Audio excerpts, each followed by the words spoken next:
అంటే ఆయన ఒక మంత్రినో ఒక బీసీ నాయకుడో కాదు.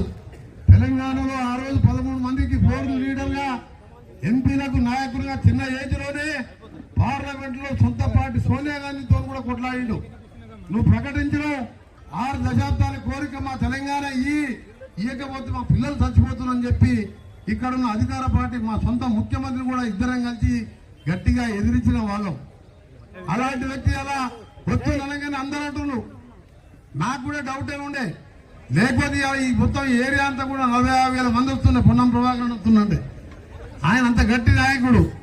ఈ రోజు నాకు చాలా దగ్గర మిత్రులు 35 ఏళ్ళకెళ్ళి మేము ఎన్ఎస్ఓ యూత్ గ్యాంగ్ లో పనిచేస్తాం. వచ్చుడే కాదు, ఈ విగ్రహావిష్కరణలో పాల్గొనడే కాదు, 60 బస్సులు కూడా మన నల్గొండ ఇవ్వడం, నార్కట్పల్లి డిపోకి కూడా పూర్వ వైభవం తెస్తామని చెప్పి ప్రకటించడం కూడా వారికి జిల్లా ప్రజల తరఫున వారికి ధన్యవాదాలు తెలియజేసుకుంటున్నాం. నల్గొండకి ఇవాళ ఒక 4 డిలక్స్ బస్సులు, ఒక ఏసీ బస్సు ఇవాళ ప్రారంభించుకున్నాం. రేపటికెళ్ళి నడుస్తాయి. మొత్తం త్వరలోనే 5 నల్గొండకెళ్ళి ఒక ఏసీ బస్సు నాన్ స్టాప్ తిరుపతికి ఒక ఏసీ బస్సు, మరొక వచ్చే వారం మరొక హైదరాబాద్ ఏసీ బస్సు కూడా శాంక్షన్ చేస్తూ రాబో కాలంలో ఈ 60 బస్సులే కాదు నల్గొండ జిల్లాలో మాకు, ఎందుకంటే ఆయన ట్రాన్స్పోర్ట్ మినిస్టర్, నేను ఆర్ఎండ్బి మినిస్టర్. నేను ఎక్కడ రోడ్ ఉంటే నేను చెప్పిన పక్కనే ఆయన బస్సు వేస్తాడు. ఎందుకంటే బస్సులు వేసేది ఆయన, రోడ్లు వేసేది నేను. మన ఇద్దరు అన్నదమ్ములం మేము. కాబట్టి తప్పకుండా మన జిల్లా అభివృద్ధి చేసుకుందాం. ఇవాళ సమయం లేదు. వారికి హైదరాబాద్ ఇన్ఛార్జ్ మినిస్టర్ గా పెద్ద బాధ్యత ఉన్నది. ఎక్కువ ఎమ్మెల్యేలు లేకుండా ఇటు కరీంనగర్ చూసుకుంటూ తెలంగాణ ఆర్టీసీని, నష్టాలున్న ఆర్టీసీని లాభాలకు తెస్తూ, కోట్ల మంది ప్రయాణికులకు ఇలా ఉచితంగా ఇస్తూ, బస్సులు కొనుక్కుంటూ, సంస్థకు కార్మికులకు రావాల్సిన బకాయిలు ఇచ్చుకుంటూ 24 గంటలు బిజీగా ఉండే వ్యక్తి ఇలా హైదరాబాద్ లో కొందరు మా కాంగ్రెస్ నాయకులు కార్పొరేషన్ చైర్మన్ గా బాధ్యత తీసుకుంటున్నాం.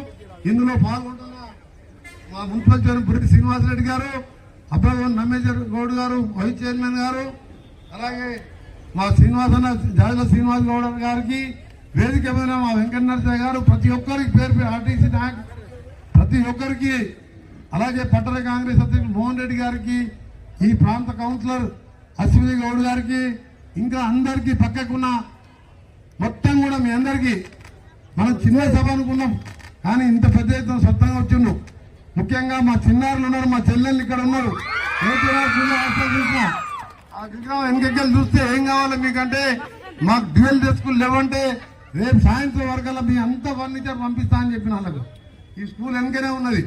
మన ఎస్ఎల్బిసి గురుకులం పోయినా నేను కలెక్టర్ గారు పోయి నాకు ఐఐటి వచ్చింది అమ్మాయికి, ఒక ఇంటర్మీడియట్ లో స్టేట్ ఫస్ట్ ర్యాంక్ 440 మార్కులకు 438 మార్కులు వచ్చినది. అది నేను 2009లో మినిస్టర్లోనే పెద్ద స్కూల్ కట్టించిన. అక్కడ ఒక వాళ్ళకు ఏమడిగిందంటే, మాకు ఒక లైబ్రరీ సపరేట్ కట్టాలంటే వెంటనే నా సొంతంగా 25-30 లక్షలు పెట్టి లైబ్రరీ బిల్డింగ్ మొదలు పెట్టించిన. స్పోర్ట్స్ మెటీరియల్ కావాలంటే 25 సైకిల్ కొనిచ్చిన. లైబ్రరీ కావాల్సిన మెటీరియల్ అన్ని ఇప్పించిన. మొన్న నగర తుంగతుర్తి కాన్సెన్సీ ఒల్లాలకు పోతే అక్కడ 700 మంది పిల్లలు ఉన్నారు. రూమ్స్ తక్కువ ఉన్నాయి. నేను ఎంపీగా ఉన్నప్పుడు పోయినా, మొన్న మినిస్టర్ మొన్న పోయి ఆ వంటల్లో వచ్చిండు. మాకు వంటకు సరిపోతలేదు. కనీసం 700 మందికి ఉండాలంటే రాత్రంతా వంతున్నాను తరగాను.